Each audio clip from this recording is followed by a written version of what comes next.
Today we'll be discussing Hasan Minhaj's new Netflix special, Off With His Head. And we'll be discussing deep brain stimulation. This is Doctor versus Comedian.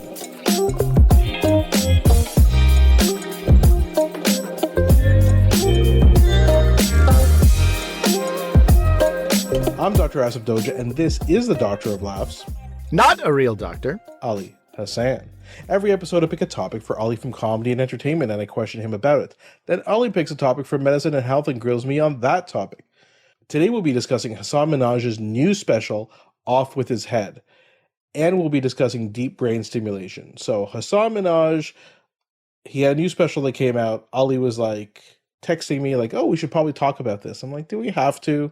It's the second time we've talked about Hasan. First of all, it's Hasan. You're mispronouncing it. I know. How dare you? I know. Well, it's the second time we're talking about it. We'll get back to that. Yeah. We'll get to that. If you go to drversuscomedian.com or wherever you find us, you can type in Hasan Minhaj and you'll see that we spoke about him a couple years ago, and with good reason. Yeah. It was only in 2023, actually. 2023, a year ago. It was about a year, that's right. But yeah, what a difference a year makes. Yeah. He actually re-listened to our episode to like kind of remember what we said. This is very good because I didn't do that. That day we profiled narcissistic personality disorder, and we were very careful to say that has nothing to do with Hasan Minhaj, but it definitely has something to do with comedians in general. I can name a bunch that I know personally who suffer. They may not think they're suffering, but suffer from MPD. Is there any connection between deep brain stimulation and Hasan Minhaj? I mean, maybe I need some of that after listening to his stand-up. Just joking. No, I actually kind of like the special. And no, it's because I'm actually doing a sabbatical this year, learning about this topic. And so there's no real relation. We just thought we'd talk about it. The world's worst sabbatical, I like to call it, but we'll get into that a little bit later.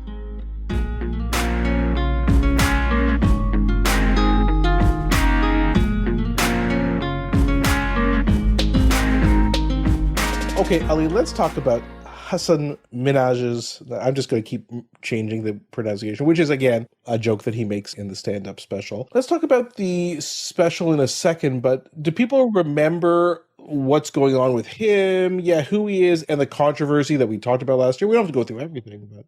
You know, I listened to the last special. We never even gave a background on who he is. He's just so sort of, omnipresent in comedy. And we assumed if you're listening to something called Doctor versus Comedian, you know him.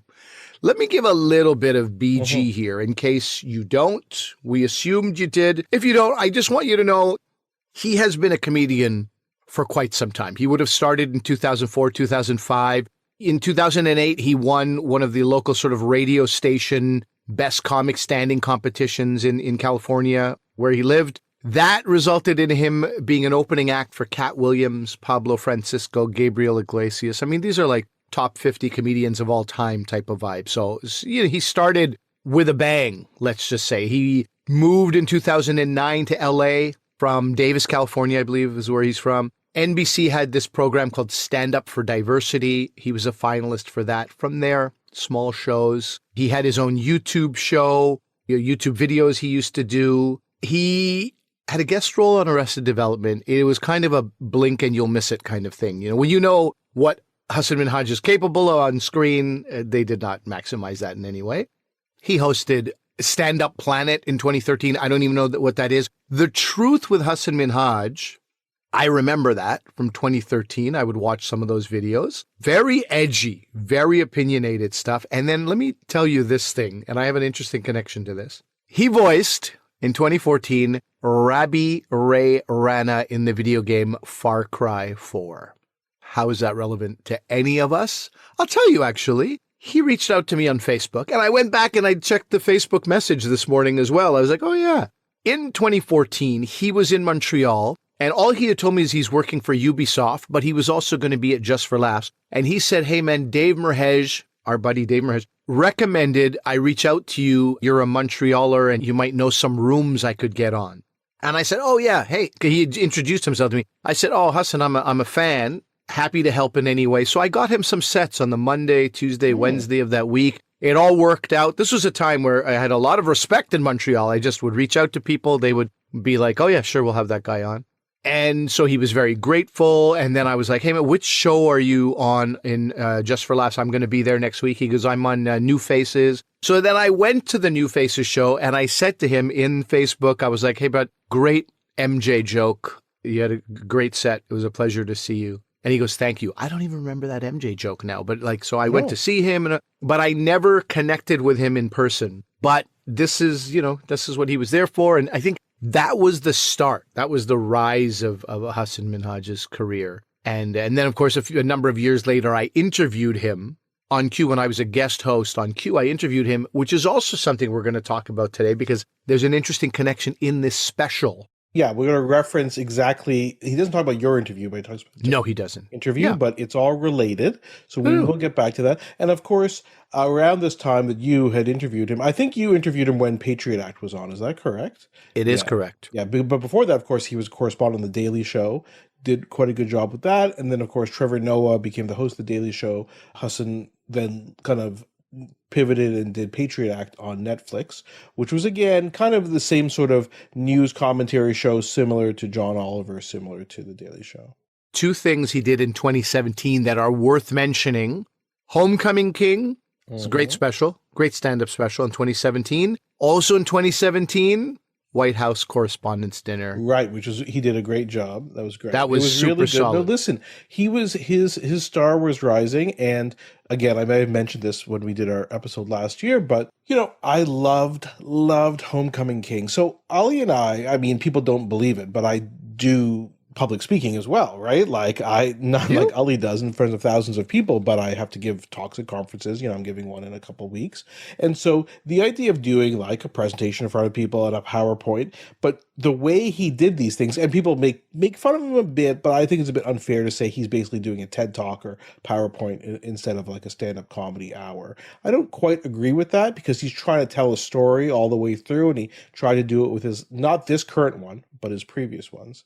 I really liked it because it kind of is like, I just could appreciate it because, again, I have to give like PowerPoint presentations at conferences a lot. But then I see what Ali does as stand-up, and I see kind of these two worlds together, right? Just like this podcast. So I really liked what he did. But of course, there was this controversy, which we did a full episode about, so we won't rehash it. But basically, last year, the New Yorker had an article basically saying that a lot of the stories that he says on those two previous stand-up specials were made up. They're not quite true. And there was also some behind-the-scenes things about how he treated people on his shows. Yes, these are two separate things. And made up, I think embellished was the idea, embellished for comedic effect, but significant embellishments.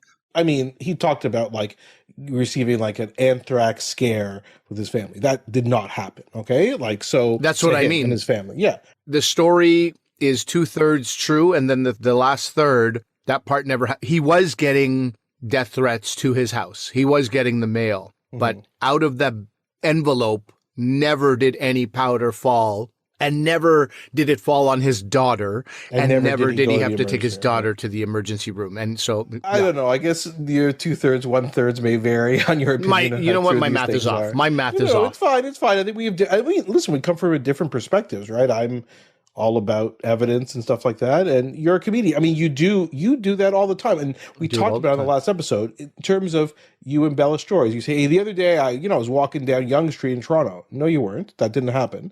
But you don't know me. Maybe I was. The point is you are, and that's part of the joke. The whole thing, to summarize our episode last time, is that I think it's different when you're doing it to engender a different emotion other than laughter. You're doing it to engender some pathos, sadness, trying to make a emotional point.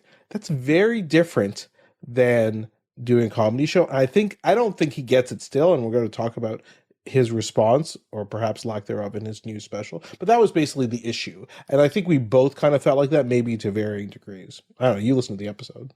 I did listen to the episode.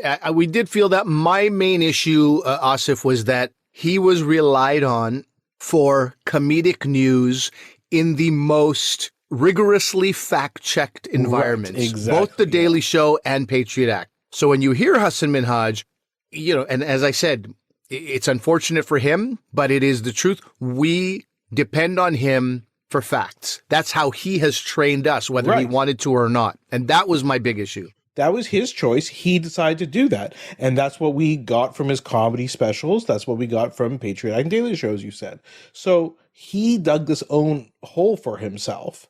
And, well, let's get into it, because his response, in case people don't remember, is he basically put up a 20-minute response on it, which we talked about briefly on a previous episode. I thought it was pathetic. It was like him basically arguing with a girlfriend who dumped him and why he should get back together. It was pathetic. I thought it was just ridiculous. I watched probably half of it and I had to turn it off. Yeah, well, and I think what I said was, if I'm not mistaken, it could have been 5 minutes long. It didn't need to be 20 minutes long. That's where you veer into the more sort of sad version of it. And he lost sort of, the other thing we're trained to see is an incredibly cocksure, borderline arrogant person when we see Hasan Minhaj. So to see that version of him, as fans, we were like, wow, this could have been 5 minutes. You just sort of say, this is what happened. And I do feel like it was a hit piece in the New Yorker. I do feel like somebody is like, we're going to take this person down. We sort of disagree on that. And I think the only reason I think it's fair is because that's what he would do every single time on Patriot Act. Right? That's what he does. That's what John Oliver does. He's Johnny So you take down people using facts. That's what the New Yorker. So again, we could say there were some issues that were brought up about, he's brown man. I don't think it's false. I don't think any of it's false, but I do think somebody had the agenda to be like, let's take this man down. Yeah. And personal theory, based on nothing, I feel it's connected to the fact that he was mistreating employees, particularly female employees, and he suffered zero consequences for that. And I think somebody was like, I don't like that. Even Ellen suffered some consequences for her sort of toxic workplace environment. Why did Hasan Minhaj, why does he get a free pass as a brown man? We're going after this guy. I believe there's a connection there, but again, that's baseless. So, well, let's talk about his new special, Off With His Head. It's on Netflix right now. It's about an hour long, and Off With His Head is certainly referencing what happened last year, right? It's referencing the New Yorker article, and he doesn't start off talking about it, right? Just like... Don't say Chris Rock. Don't say Chris Rock. Why?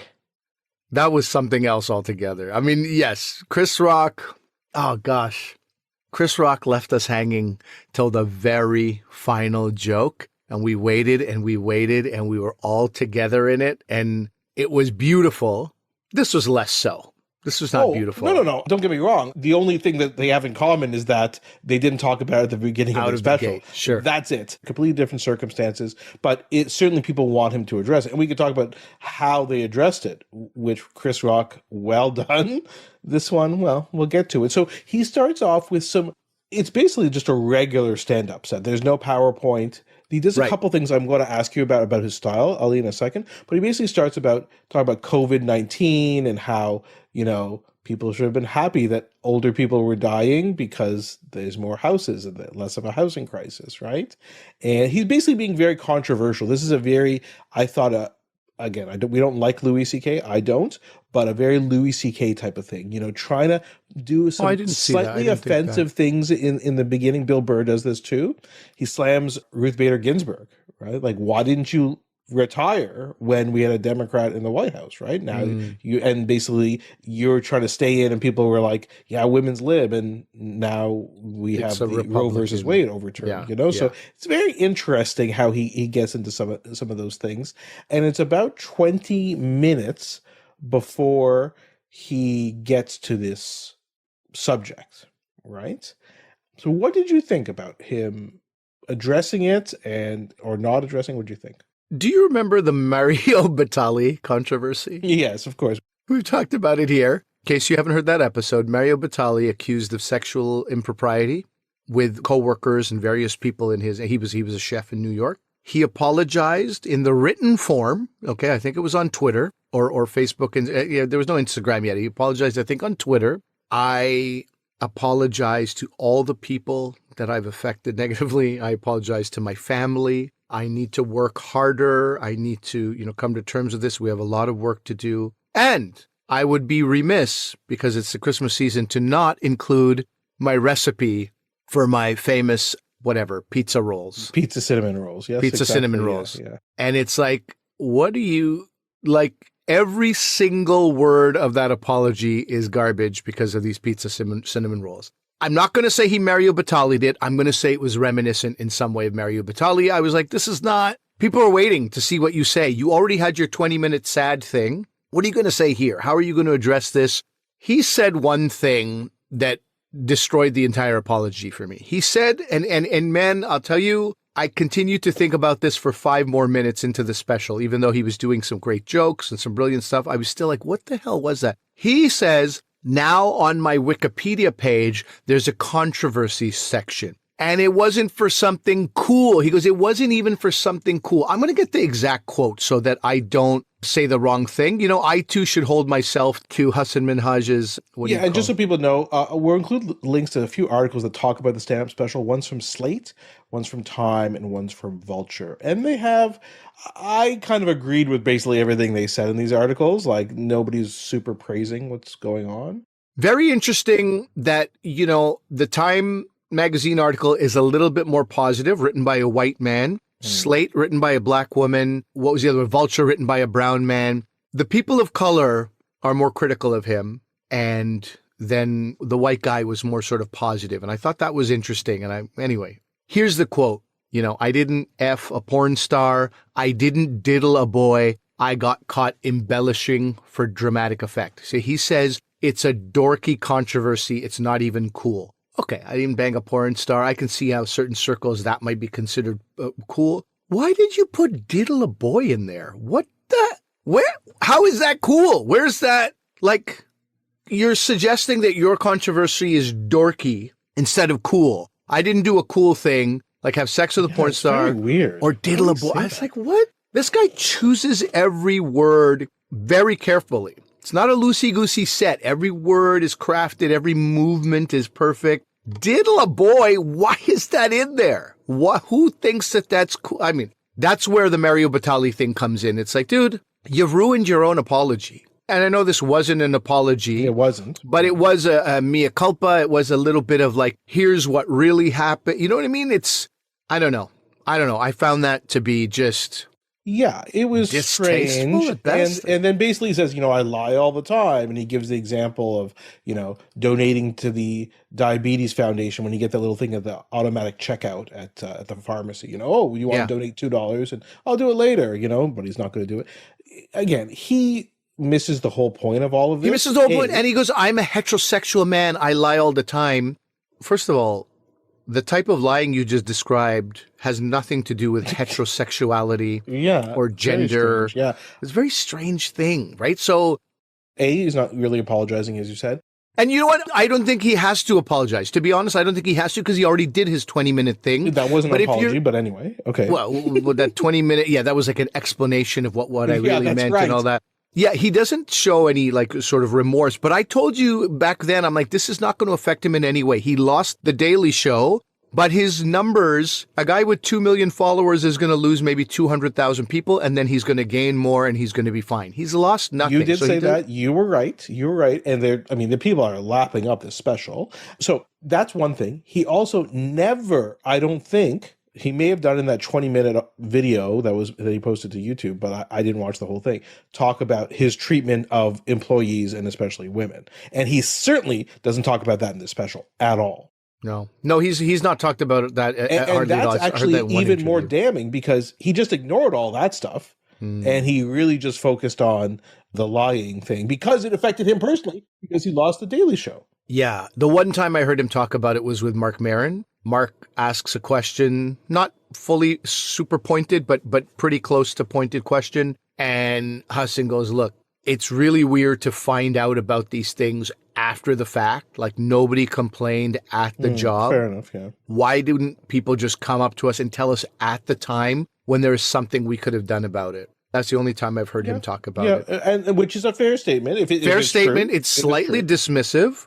It's not like going back to be like, listen, this is how I'm going to work on it. He was like, I didn't know about it. I found out after the fact. What do you want from me now? It had that kind of feeling to it. But otherwise, I think he was probably told by his team, just keep moving forward. Do not rehash that. You know, he also talks about something else when you're talking about how he described the dorky controversy. He's like, what a surprise. Magicians aren't wizards. Comedians aren't wizards. Yeah. No. He says magicians aren't wizards. What? He's comparing it to comedians. He's saying, I don't think a magician is actually pulling a rabbit out of a hat and making matter appear in the universe, which is, physically impossible. So he's comparing it to you guys. So what do you think about that? That's what he's doing. You tell me. Is that's a fair comparison? I mean, magicians aren't wizards. They're using sleight of hand and they're sort of fooling you a little bit, right? Like comedians. So that's fine. However, getting back to the fact that some of us feel like, hey, man, you done messed up. He's not owning up to that at all. What I mean is he's saying that, like, okay, a magician is pretending they're conjuring things out of thin air. They're not. You're pretending, in quotation marks, that you're just getting up on stage and just talking about funny stuff. And this happened the other day. And I had this conversation. But those things aren't actually true. Right. You're not just getting up and talking. You've thought, as you just said, about every single word in the pause. That's the comparison. Is that a fair comparison? Yeah, maybe it's a fair comparison, but it's an unfortunate comparison to make at a time where he's addressing the controversy. That's the way It's being dismissive, as you said. I agree. Okay, let's get into this next section, which I thought was very interesting. Then turns the tables back on himself, and he makes fun of himself. He talks about, I don't remember the exact wording he uses, but when he went on a talk show, which was Ellen, and corrected Ellen about the pronunciation of his name. And he's basically making fun of himself for doing that several years ago in this special. So this ties in back with his interview with you, or your interview with him. Yes, this was an important moment of the special for me, to be honest. I like Hasan Minhaj. I love what he's done. He's done far more good than bad, in my opinion. However, there's always had this bad taste in my mouth when I interviewed him. As our listeners will know, because they hear you pronounce my name, it's Ali Hassan. My father was Professor Hassan, and we understand it's a bit of a code switch. It's a challenging thing because there are 6 different pronunciations of my first name, and there are 4 or 5 different pronunciations, okay? And it's not brown versus white. Because if I'm in the Arab world, it's Ali. It's not even the first letter, the Aleph of the Arabic. It's another letter called the An, which is a guttural A, so it's Ali. My parents, who are from Pakistan, never pronounced it that way because for them, even though it is spelled with an An, they still say Ali, so it's Ali. And then all my friends, it was Ali, Al. You know what? I feel like there are bigger things to worry about for me personally. If somebody wants to sort of own their name and this is how it's pronounced, that's great. I don't have that strong compulsion to be like, actually, dude, you mispronounced my name. You have to roll the A. It's a gutter.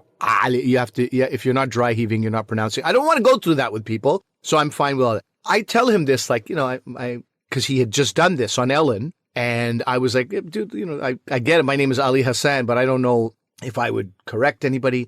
I don't know if it's that important. He goes, but it is, dude. But it is. Like, isn't it? Of course it is. I was like, oh, I don't really like that I'm being chastised for choices that I've made about the pronunciation of my name. But all right. I've always left a bit of a bad taste. To hear him express this thing, this growth mindset that he's had where he's like, why was I doing that? Why was I doing that? Why? That's so idiotic. I was like, nice, dude. Nice. We're on the same page. So he basically is now agreeing with you several years later. Let's say 5 or 6 years after you. It's an important. So I thought that was actually the turning point of this whole special because he is he's a very smart person. Like, say what you want about him, and I have. He's a very smart person. Incredibly smart. He is changing what you should now expect of him going forward. Basically saying that stuff is all done. His, being on a soapbox, preaching, whatever. He realizes he cannot do that comedy anymore. And he's switching into more of a traditional comic. And that's what the last half of the special is. And to be honest with you, I really like the last half of it. Yes, it gets funnier after immediately. this, and I laughed out loud several times during the last half of the special. I really liked the Patriot Act. I don't think I was laughing at the Patriot Act. That's not what was happening, right? You're it was smirking, like, wow, hey, that's head. funny, nodding that. And I was doing a lot of that for the first half as well. You're kind of nodding. You're like, oh, this is very smart. This is borderline brilliant, but it's not particularly making me laugh. As soon as he started making fun of himself, his dad, and his upbringing. And that's what I want. So this is the last half of the special. Now, he does something that's also very interesting. his background has always been a part of his specials, sometimes used for comedic effect, as we talked about, sometimes used for empathy, emotional kind of effect. But the last half is basically talking about what he calls Beigistan. I do like that kind of phrasing because he's lumping in everyone who's not white or black and probably not Hispanic either. What's funny is we didn't give a spoiler alert on this episode, That is true. By the way, we're spoiling the special. Go watch the special. Yeah, exactly. And then come back and talk to us about it. So he does that, and it's really funny stuff. But then I thought to myself, it's such an interesting thing because I would say it's the last half of the special talking about, it's really the differences between, these people in Beigistan, so ethnic minorities, non-black, non-white, non-Hispanic in America, and how they interact with the rest of America. And it's really funny stuff. But then I'm like, wow, it's funny. He's kind of going back to this quote unquote ethnic comic, which was another thing I wanted to ask you about. What did you think of that? I mean, I think, he's always mined his persona, his identity. If you go back to Homecoming King, you remember the whole idea was he's trying to go to homecoming, to prom with this white girl. Right, and it's the way the white family treats this brown guy, right? That's the lens through which much of his comedy has always operated. So it's not a change. It's going back to his roots. I was surprised at some points how dirty it was. It was kind of vulgar at some points. He's got aunties and uncles in the crowd. He really was trying very hard to be like, I have no F's left to give. That's who I am now. I don't need a PowerPoint. This is just straight comedy. But then, of course, like the first half it's still Patriot Act-ish over here, Act-esque, if you will. As soon as he went back to himself, it's more human. It's not, you're not being lectured. Nobody could call it a TED Talk. Nobody could call it, right? Like, we're not being condescended to. Yeah, we know there's a brilliant guy making jokes here, but nobody's laughing out loud, I don't think. Maybe people in the audience certainly are. I should say that. But at home, you're not connecting with the material the same way. Right. This is exactly what I wanted to ask you about, because a lot of the things he was talking about were, I'll give you some examples. So he talked about Asians, and he means South Asians as well, being racist, more racist than white people, which is a thing that, so these are all things that I'm like, these are true statements and I'm laughing at them. There's that. There's the fact that you don't see an Indian homeless person, right? I saw two in Vancouver, so I didn't. Vancouver's Vancouver. There's also Indian gangs in Vancouver, right? So it is. People have been around for so long, and Indian woman's closet is like the cave from Aladdin, right? These are funny things, and white people being able to lock their bedroom door, like white teenagers. That was the best. Impossible. That joke was killer. And then he has a final joke. I am ruining this joke for you, but it is so good about, him being with his therapist and his mother calling, and then they're saying, you should set some boundaries or whatever. He's like, okay, I just got to do an analogy here about why I want to take a call from my mother or father. Imagine it was your dog calling, right? And I'm like, the best. Wow, that is great. But it's all very, I get the humor because from our background, but I was wondering, my wife did laugh at some of these things. In the dog one, she was just more like shocked that she's like, he's going to offend a lot of people who like their dogs. Did your dog laugh? Like, did Archie laugh? Was he? He was not. He was not allowed in the bedroom when we were watching this. Okay. So I did wonder about that. Like, are you kind of narrowing things down again? Right? Like, no, you don't. I don't think so at all. Do you think about the power of Russell Peters? Somebody gonna get hurt real bad. That joke is very specifically about the situation in his home. But how broadly does that resonate with people of all different backgrounds who had strict parents? And then it also resonates because he's comparing. He's saying, whatever, the white friend was like, shut up, mom, I hate you, whatever. And, you have white people going, that's true, man. That's true. I did grow up like that. And, whatever. Other people I met, they couldn't do the same thing. It was so weird in their house. And now you're getting this. So, no, I think in the specifics is where you get to some really great comedy. And I don't think that's, certainly some people are not going to laugh as much because you're like, oh, why is he bringing my dog in? Because they're so precious about their dog. But that's what makes it even more funny for people who can step outside. And there's always going to be a butt of some joke, right? And people who love their dogs too much, they're the ones. Well, just to wrap up, I just want to ask you a few bigger picture questions about this stand-up special. So some of these are my opinions. I think he actually, I don't know.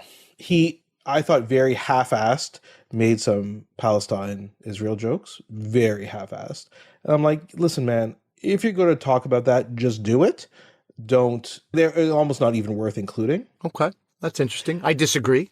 I disagree. You think it's worth including? Okay, fair enough. Well, I think a guy in his position is somewhat handcuffed as to what he can say. So that amount is saying something still. You have to appreciate it's a Netflix special. Yeah, true. People at Netflix will be like, oh, no, we don't need the controversy of you saying something poignant about what's happening in Palestine, Israel.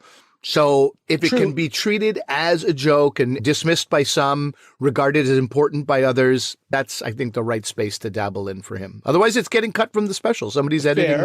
Fair enough. But remember what I said. I said this on the last podcast as well about him. He's played himself. He can't be sincere about things anymore because he ruined that for himself. So anyway, we'll move aside from this topic. I do want to ask you two questions about the actual filming of the special and kind of the stuff that happened on the stage. There's a lot of zooming in. Did you notice that? Like zooming in, a big close-up. It was far out than zooms in on his face. That was weird. And he threw stuff on the stage all the time. He did that probably 6 times. What did you think of those two things? You know what's very interesting is that I was also watching Babes. I don't imagine you've seen the movie Babes. No, like I've seen Babe, Pig in the City. Not that one. No, not that one. That'll do, Pig. That'll do. I thought it was That'll Do Donkey.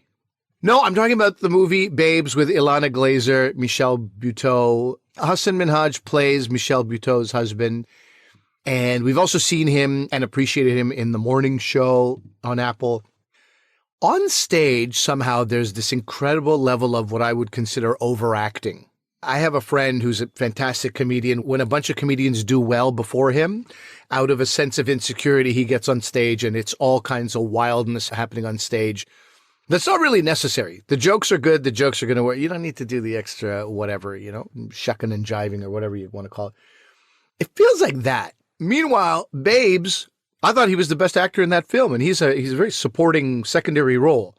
Morning Show, such grounded acting, doing such a good job. I feel like his acting is not overacting, but his comedy is kind of overacting, which that I don't hold that against him. I still think it was great, but I do find it a bit distracting on stage. I do find it a bit distracting, certainly, where I have to now think about, did he break that stool when he kicked it over? Is that, did that almost hit somebody? Was that person in the front row in danger? Yeah. I don't want to be thinking about those things. I want to be focused on the comedy, And I think that second half, or whatever percentage that is of the show, I think it works without the extra drama and physicality, but I think that's his brand. I think that's what he's come to be known as, and he is very physical, whatever he's doing. When people do Hasan Minhaj's, when they do his impersonations, you can see like there's a lot of handwork. That's true. So overall, your thoughts? Yeah, it's this interesting thing where some of the stuff he said, that no boundary stuff was so brilliant to me. And yet also like, why has this never been done before? We've all been thinking it. We've all gone through this. How has this never been done before? How did I not think about this? How did the comedians who've come before him and who've existed at the same time as him, how has this not been done? But that's sometimes the great comedy. Like you go, God, I should have thought of that. I should have done that. So there's a few things in this special that I would say are actually brilliant to the point. I won't forget them. Like I'm going to remember these jokes for a long, long time. And I really appreciate them. And I think those jokes are good enough that they make up for the first half, which was not full of laughter. It wasn't unfunny, but it might as well be because it's a comedy special you're watching. So you want funny. So neutral is not good. Neutral's not a good thing. But yeah, I think, he came out guns a-blazing. I think that comes from a bit of a source of insecurity, what people are thinking of me. That I don't actually think, we can say whatever we want. It is absolutely irrelevant to his stock. For sure, he probably wakes up some mornings and still thinks, I could have had the Daily Show. The New Yorker did this to me, right? He feels like he's the victim side. But his star just keeps growing. People still love him. He will sell out all over the world. He can do pretty much anything, say pretty much anything, as long as it doesn't rock too many boats. This was a guy who was like pissing off the country of Saudi Arabia, the country of India. Yeah, it's true. We forget about that. So we forget about that. So he could say kind of whatever he wants on stage. Overall, I did enjoy this special, which is why I reached out to you and I said, I think you should watch it. And I know you were like, oh, you hadn't really thought about that? I wasn't going to. You weren't going to at all, eh? I literally was not going to. But I'll tell you something. Maybe this is the best praise I could give it. As you said, it's 50% of a good special. I'm paraphrasing what you said. I think it's 50% of a good special. And, if he came to town, I'd probably go see him. Because I laughed enough. So what does that say? Hasan Minhaj, mission accomplished. Yeah. You turned around an old cranky curmudgeon like Asif Doja. I mean, the world is your oyster.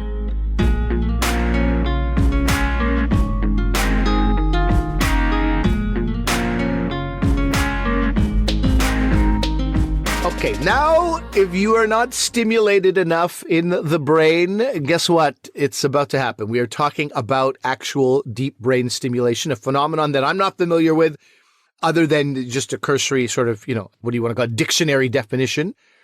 A little bit more than that, but really not too much. I know that it's something that you've been working on during this sabbatical. I have to almost say sabbatical in quotes when I talk to you about your sabbatical. Because when I picture a sabbatical, what it classically meant, somebody's going to go live in the woods in Scandinavia for a year and just work on their thing. They're taking time for themselves. They're working on some project that's closer. You've been in Toronto like 15 times since the sabbatical started. You're traveling more. You're taking your kids to more sports. You've got more things going on in your life. I don't understand how you have less time for things like watching shows and specials. I'm not sure how this qualifies as a sabbatical. I'm worried that at the end of and it's a year. Is that right? It's a full year? Correct, yeah. I worry at the end of a year, you're going to be like, good Lord, what happened? I think I need a sabbatical from my sabbatical. I think that's what's going to happen. But anyway, you have been working on this phenomenon. I don't think phenomenon's the right word for deep brain stimulation. It's a thing. Let's talk about exactly what it is. Why don't we start there? Sure. By the way, just so people think, like the sabbatical, basically the point of this was to learn more about this deep brain stimulation in children. So I'll get to that kind of towards the end of it. But I am still living in Ottawa, but I go to Toronto, as Ali said, pretty often. And I'm also going to a few other places in North America and outside of North America as well. So I'll be traveling out, but it is busy. It's busier. Get ready, San Diego. Yeah, exactly. That's just for a conference. That's where I'm going to be giving one of these talks, as I mentioned before, on the PowerPoint. So let's talk about this. So the short way we explain what deep brain stimulation is saying it's like a pacemaker for the brain.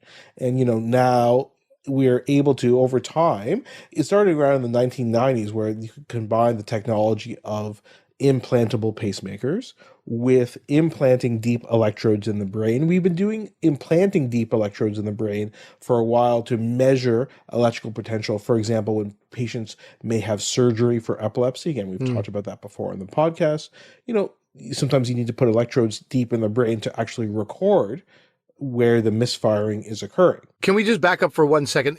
Can you also talk about who this benefits, like who requires deep brain? And also, when you say deep electrodes, is anything piercing the skin, or is it on the outside and just going deep into your brain? No. So let's start with answering that second part first. Then I'll talk to you about what we use it for. I mean, I don't have stupid questions like that. I just think somebody might, so that's why I'm asking them. I know what you meant by deep. So the electrodes say we use in an EEG. We talked about that on a previous episode where we talked about brain waves. That's just for recording. Okay, so just recording over the brain. And so we just put those on your scalp. The next step of recording brain waves is to go into the scalp. So you have to cut open the scalp, go through the bone, and insert into the brain. And sometimes that's required, like I said, for epilepsy surgery to really see where discharges are coming from, because obviously there's a big space, relatively big in terms of your body, between your scalp and your brain. And it's a good thing you have a big space there, because otherwise, you bang your head, then you get a brain injury all the time, so we obviously don't want that. So we need that protection there. The deep brain stimulation is different because it's not just recording, it's stimulating the brain. So putting electrical discharges into the brain. Where this occurs in kind of the center part of our brain is an area called the basal ganglia. This area controls our movement, and any disruption in that area will affect your movement. So the classical problem with that area and some of the areas that supply it is in Parkinson's disease, which we did a whole episode about. Again, you guys can check that in our archives. We talked about that and Michael J. Fox and the documentary that came out last year. So what you would have to do is have these electrodes implanted, and then by recording and stimulating from these electrodes, you'd be able to hopefully improve neurologic symptoms, especially any disorder that involves uncontrolled involuntary movements. Okay, so is it something that existed for adults already, and now you're exploring its benefits with kids? Is that exactly? Though it has been done in kids as well for many years, just there's not a lot of centers that do it. So, like I said, I'll wrap up towards the end by maybe talking about why exactly I'm doing this, in case people are interested in my life. So, it was started initially, like I said, for Parkinson's disease. So that's really an adult disease. Very, very, very unusual for Parkinson's disease to occur in kids. Okay? Parkinson's disease, again, is people who have trouble with their movements. They have slowness of movement, imbalance, okay, and a tremor often. And so it's best for people in Parkinson's disease who've had at least 4 years of disease and who respond to medicine but have complications from the medicine. So either the medicine wears off over time, and so they're not getting the full benefit even when they're taking it 4 or 5 times a day, it's still wearing off, and so they're getting these periods where, they're not completely symptom free, or they're taking the medicine and it works too well and it causes other abnormal movements, which we call dyskinesias, which we talked a bit about in the Parkinson's disease episode. For those of you who didn't listen to that, sometimes when we see Michael J. Fox, for example, he has all these kind of uncontrollable, rapid movements. And that's actually not the Parkinson's disease. That's the medication for the Parkinson's disease. When we see that. You're blowing my mind, Frank. I didn't know that. So the DBS can work for some of these symptoms in Parkinson's disease. And it can't be used in everybody. If you're having cognitive issues or dementia, it's not going to work for that. And they say it's probably not a good idea. So usually it's used in younger people who are having some of these issues with their medication, either wearing off or getting some of these side effects from medications. But it also works for tremor, people who have what's called an essential tremor. So these, Ali, have you seen like an older person with a head tremor? Have you ever seen someone like that? I mean, I wouldn't know to Katharine diagnose Hepburn had that, it as such. For example, Yes, of course. Or voice tremor. So older people who have a tremor, it could be Parkinson's, but it's also very commonly an essential tremor. So you can use the deep brain stimulation for that. It has been shown to be used in epilepsy more and more. And there are some indications for using it for mental health disorders. And that's being used more and more. So obsessive compulsive disorder, it's been shown to work in. And I'll talk about how it's being used in kids for this in a second. Okay, so just help me understand what the, logistics look like here exactly. Is it a day surgery and then you go home, or are you in the hospital and monitored? I mean, how does this, do you have some pack with you that reports the information back? Exactly. Yeah, no, very good. See, you're figuring it all out slowly. You can be able to do this soon. So just so people are clear, by the way, I'm not learning how to do this surgery because I'm not a neurosurgeon, okay? So that's what my neurosurgery colleagues will be doing. So what they do is usually you get a scan first, and you have to get a specialized MRI scan to kind of localize in the brain where the basal ganglia are, how they would target these electrodes. And they use these electrodes that are quite thin and small. I kind of think that when they're in a diagram, they look like smaller chopsticks, like metal chopsticks, but they're smaller than that. And they would often, though they don't have to do this, they put what's called a stereotactic frame on your head. So in TV shows and movies, you've probably seen people going for brain surgery, either in documentaries or fictional ones, and they put like a frame on their head. Sometimes you have to screw it into their head to make sure their head stays in place, because obviously you need to be very exact when you do it. There's other ways to do it without using that frame, but that's often how it's done.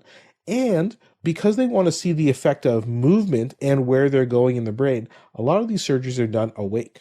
Not necessarily in kids, but sometimes they're done awake. And of course, they'll give you anesthetic for the scalp and the bones, but as you've probably heard before, the brain has no pain sensors. That's why you can do brain surgery on somebody when they're awake, because as long as you've numbed the scalp when you're cutting through it, you can do surgery and they won't feel anything. Amazing. And again, sometimes you have to put people to sleep. So they'll do that. You'll stay in the hospital for a little bit afterwards, like a day or so, maybe for adults. It might be longer. It might be a couple days. Kids, they might stay in longer as well. And then you'll have a second surgery at some point, sometimes the same time, sometimes at a different time, where they put a pulse generator under the skin of your chest, usually somewhere just beneath your collarbone. Okay. And that device contains the batteries that generate the impulses, and then they tunnel some wires that go up your neck, up into your brain. Okay. It doesn't generate a lot of current. It generates the same amount that you get from like a AAA battery. So this is small amounts of current, wow. but again, Okay. it's in the brain. It's going directly into your brain. And you then use a device that usually just a phone that connects with the battery that can then program it. So your doctor will do some of the initial programming, but you have the ability to turn off and on and sometimes change some of the settings as well. There's different ways to process the stimulation in order to change things. So you could change the amplitude or how much stimulation you're giving. You can change the frequency, so how often it's being given. And by playing around with some of these parameters, you can get an effect. Usually, especially for Parkinson's disease, they don't do the changes right away because you could have improvement in some of your symptoms just from the act of putting electrode into your brain, right? And so that's kind of a shock effect. So they wait for that to wear off, usually after several weeks. And then you'd come back and see your doctor, and they would do the programming at that point. And this device can stay on all the time. And some people, like for Parkinson's, you on all the time. Other people who have a tremor, they have that essential tremor, they can turn off at night because when you're sleeping, you don't really need to have the tremor controlled, and then you turn it on afterwards. Is it something that's visible? Can you see it on people? Not usually. I think if you're really thin, you'd be able to see it. I say the stimulator is about the size of an old iPod Nano, maybe a bit bigger than that. Okay. That's the battery that goes in there. So, probably maybe slightly bigger than that. Certainly smaller than a cell phone, for sure, much smaller. So, yeah, you can see it in an especially thin person. You could see it, but usually you don't really notice it that much. And so far you've talked about it in neutral or positive terms. One time I've heard you say it's been working with these people. Otherwise, you've simply been saying it's been used. Mm-hmm. Tell me about how it's going and what are the complications associated with this? So, it is a brain surgery. So it's a relatively low-risk brain surgery, but it's still brain surgery, right? So the complications, probably the biggest one is getting an infection around the area where you had the surgery. And obviously that could be an infection with your brain. So that's probably the biggest concern. Do they spray some polysporin in there before they or like Lysol? I'm just joking. No. But they do it all sterile. It's in a sterile environment. Sometimes, they might give antibiotics at the time, but that depends on the situation. So obviously you could have bleeding or a stroke in that area or swelling in your brain, but those are very, very unusual. Infection is the biggest risk. The other issue is that the batteries, you can now get rechargeable batteries where you have to sit and recharge it, but that has its own kind of issues because you have to kind of sit for a certain period of time, sometimes an hour recharging it, which may be easier said than done depending on the person. But if you don't do that, then you have a battery that will need to be replaced, and that often needs to be replaced usually every few years or so. It depends a bit about how much you're using it and how much stimulation is necessary, right? And what condition you have. And of course, complications can have the leads can sometimes move, the ones that are deep in your brain, the wires can come loose. So there are kind of some side effects. Usually you have to take some time off physical activity for about 2 weeks and not lift anything too heavy. Then you avoid moderate or high intensity exercise for 4 to 6 weeks, and then you can slowly move back into doing certain things. So like I said, relatively a benign surgery in the grand scheme of all brain surgeries you could have, but still has potential for complications. Okay. So let's talk about the thing you said you were going to get to eventually. What are you doing with this with respect to kids? Right. A couple things to remember. This doesn't cure a lot of these conditions, though. The patients I've seen so far, especially the kids who've had epilepsy, if this works, it works really well. I have some kids who are now seizure-free on it. It's quite amazing. And they were having lots of seizures before, but a lot of kids who get it. What percentage are we talking about? So the problem is, again, I'm making some very broad claims, and so don't quote me on this. Problem with this is that from what my colleagues that tell me who do a lot of these epilepsy cases is that it usually either works or it doesn't. So, and the people who get it have like an 80 to 90% response, or they have like a 0 to 10% response. So you could say, oh, it's like a 50% response, but that's not really. It's because there's two categories of people, right? And how you select those people, it's very hard to know what would predict a good responder for a bad responder. Okay, so there's no indications of what makes somebody a 0 versus a 90. Hopefully we'll have more details on that. Again, that's what I'm learning about this whole year, is how do you select these patients, right? That's a big thing. But for something like Parkinson's, it does not cure Parkinson's. There's no cure for Parkinson's, but it may lessen some of those symptoms, and that's the way you have to think about it. So what I'm learning it for in kids is, again, we have been doing it in kids, but there's not a lot of centers. It's really just Toronto who does it in kids, though other places like London, Ontario, some places on the West Coast are also doing it. But Toronto does a lot. That's why I'm learning from some of the specialists there. And so we're doing it for a couple of things. One is for seizures and epilepsy. I'm trying to learn about that. But we see kids who have dystonia. And we talked about dystonia before on an old episode where we talked about patients who have something called dopa-responsive dystonia. So this isn't that. But dystonia is like, if you've seen patients, usually you'll have seen someone who has cerebral palsy, right? So cerebral palsy, sometimes patients will have like cerebral palsy. You'll see them in a wheelchair, but they also have these kind of twisting postures of their body, or sometimes they have kind of uncontrollable movements which kind of go on for a long period of time. So those are the patients that we're looking at, patients who have dystonia or some of these other kinds of abnormal movements. And sometimes it's due to cerebral palsy, so like a birth injury in the womb or at the time of birth, but some patients have a genetic form. So it makes them look like they have cerebral palsy, but they actually may have a genetic form that makes it look like cerebral palsy. And those patients sometimes respond better to deep brain stimulation. So again, for me, what I'm trying to learn is how we can identify those patients better, make sure they're getting this treatment if it's necessary. And again, we haven't really done any kids in Ottawa where I'm from. So can we do some of those patients here? And how do you do it? Again, the surgeons know how to do it, but how do you program it, and how do you decide all the parameters, right? It's a slightly complicated thing, and it does take probably at least a year, if not longer, to learn it, because it's a longitudinal thing over time where you're just trying to learn more and more as time goes on. It's not like programming your, your phone for your alarm or something like that. It's complicated. Would you be part of a network of other people who are trying to become experts in this field? Would you have other people you could lean on? Next week, actually, to learn more about it. That's more of an adult-based course, but I'm going to that. But yeah, that's the idea, is to have networks within Canada. And then there's lots of people in the States and overseas who I've met who are doing it as well. So that's the idea, exactly. Okay. Good luck, bud.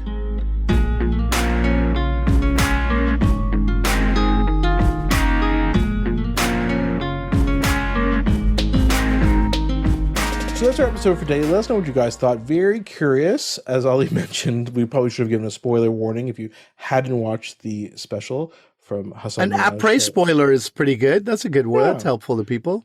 Yeah, exactly. So check out the special. Very curious to know what you guys thought. Do you agree with us or not about our takes on it?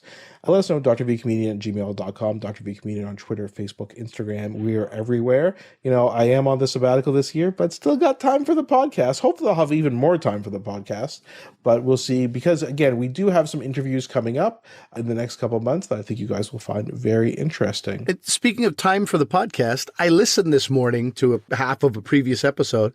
I thought we sounded great. I was like, hey, look at us. Okay. So young, so not jaded, huh? I know. Time hadn't ravaged our brains yet. No, it was just last year, but it's the easiest thing ever. Go to drversuscomedian.com or however you listen to us, type in Parkinson's, type in Minhaj, type in whatever, and you get those old episodes where we were really shining. And always remember, if you could give us a 5-star rating or review on Apple Podcasts, Spotify, it really helps us. It helps. If you could also think about, we haven't asked for this in a while, but just think about one friend of yours who listens to podcasts. So if you're meeting somebody, first thing you should say after you say hello is, hey, do you listen to podcasts? The second thing is, if you do, I got one for you, and then recommend our podcast. If you could do that, that would help the most, because word of mouth is what helps to generate listeners on podcasts. But before we go, just remember one thing. What is it, Asif? What is it? That although I'm a doctor, I'm not your doctor. Medical issues we talk about are for your interest and information only, and they're not medical advice. Please consult your medical professionals for actual medical advice. Thanks for listening. Bye-bye.